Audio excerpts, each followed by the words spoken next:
Welcome everybody. My name is Kurt Takamine and I'd like to share with you in these next few minutes my personal and professional journey in discovering or rediscovering my identity. And in particular, I would like to take a look at one area in academia, and that is where are the Asian American presidents? And so we'll take a look at that in the next few minutes. But let me give you a little bit of background so it sets a foundation for this discussion. I grew up in Southern California, and my friends were white, my teachers were white. So basically I grew up in a white-dominated society. And as such, I accepted the white values, attitudes, and beliefs that much of which I hold today. But compare that with the Hawaiian background that I grew up with, because both of my parents were from Hawaii. And in Hawaii, the Asian American is the dominant culture. And so everywhere they looked, whether in politics, in leadership, in education, in the community, they were the dominant society.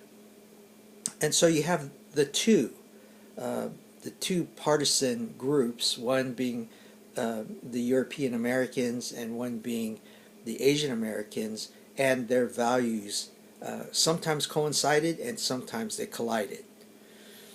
When I was in my first year at USC, I remember that I had kind of an epiphany, kind of a moment where I felt like God was saying, I want you to re-examine your identity. And as such, Galatians 3:28 became a critical verse for me. And if you remember that verse, it talks about there's neither male nor female. There's neither Jew nor Greek, free nor slave, but all are one in Christ Jesus. And while I theologically understood that to be true, when I looked at the different environment that I was in at that time, higher ed, I saw some discrepancy with that. So there were Asian American students that I knew, but there were very few, if any, Asian American instructors, even fewer Asian American deans, and of course there was no Asian American president at USC, but also when I looked at other institutions throughout the nation, there really wasn't a large number of Asian American presidents. So there was a disconnect there. There was a gap. So I started to look professionally at why is that the case? Why are there fewer Asian American presidents? And not just in the American Academy, but also in the CCCU system, there are 0 Asian American presidents, if you could believe that.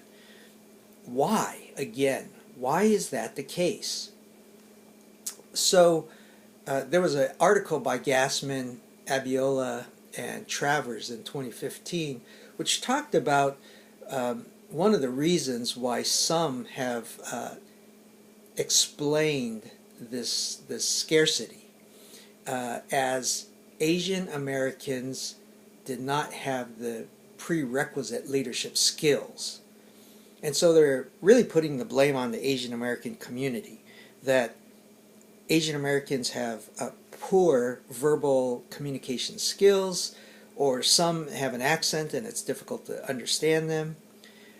They also have a lacking of a command presence, and they also seem passive. And there are many other negative attributes that deficit thinking says about Asian Americans, but also other marginalized groups. Well, in some cases that may be true, to be honest, but not in all cases. And so a divergent theory called critical race theory challenged the notion that we are all operating within a level playing field. So it challenges the notion of meritocracy, of color neutrality, or of equitability. That really, within academia, there is racial stratification because there's bias and prejudice.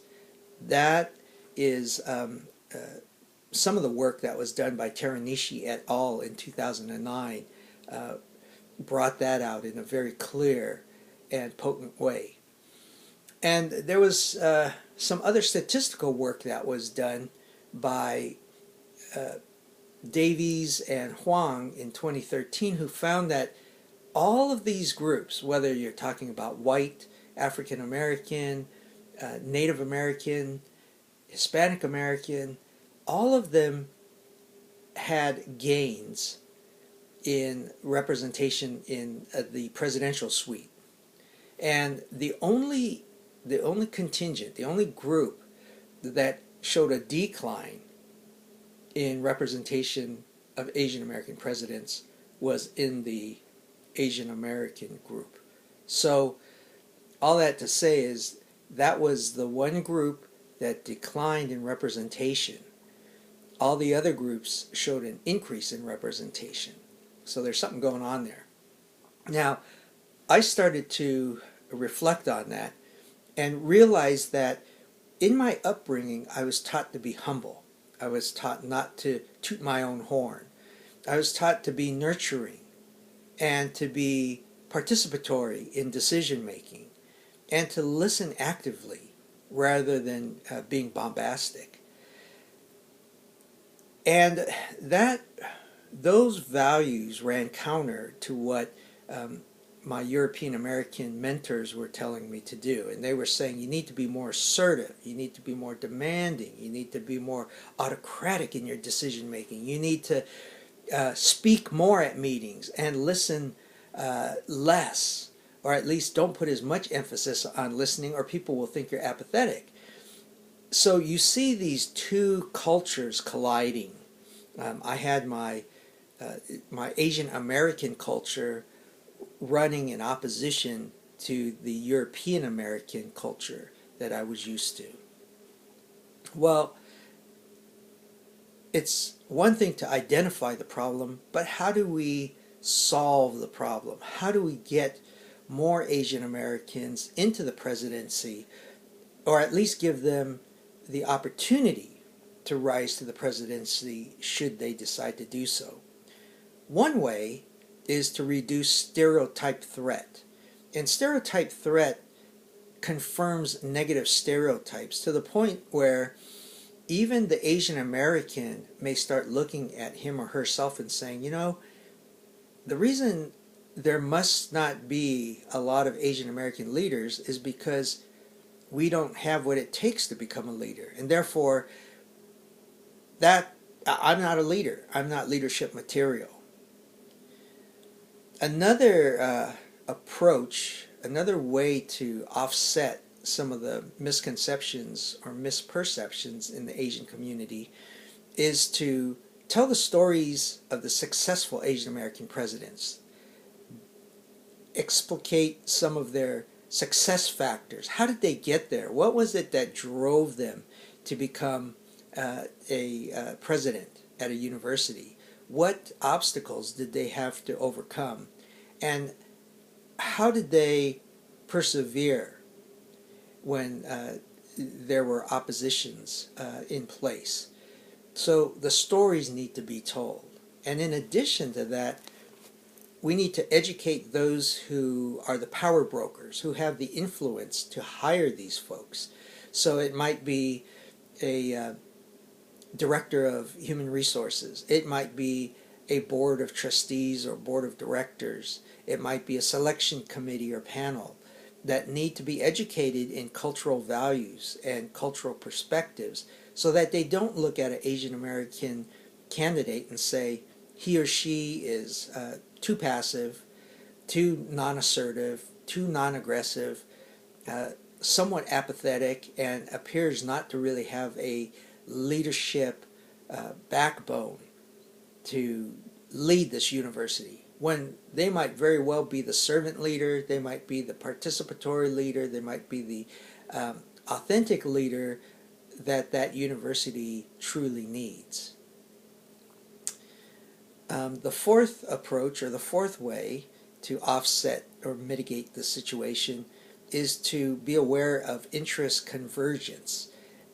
What's the best interest of higher ed to, what is in the best interest of higher ed to hire an Asian American president?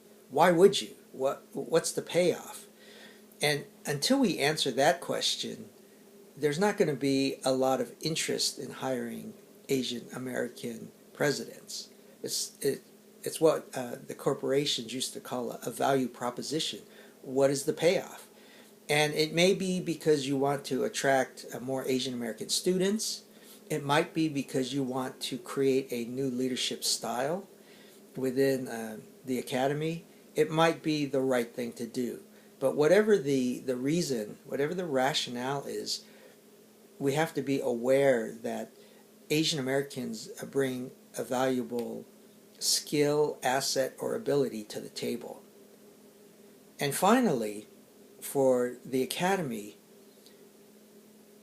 who considers itself to be the last bastion of fairness and equity in society, is that we have to look at the social justice issue. How do we end the bias? How do we put a stop to prejudice or stereotyping and things like that? So if the university will start policing itself and take a look to see whether there is a fair and equitable road for all groups to get to the presidential suite, then we can start really making inroads and avoiding things like deficit thinking or other stereotype threats that adversely affect the marginalized groups. Thank you for your time.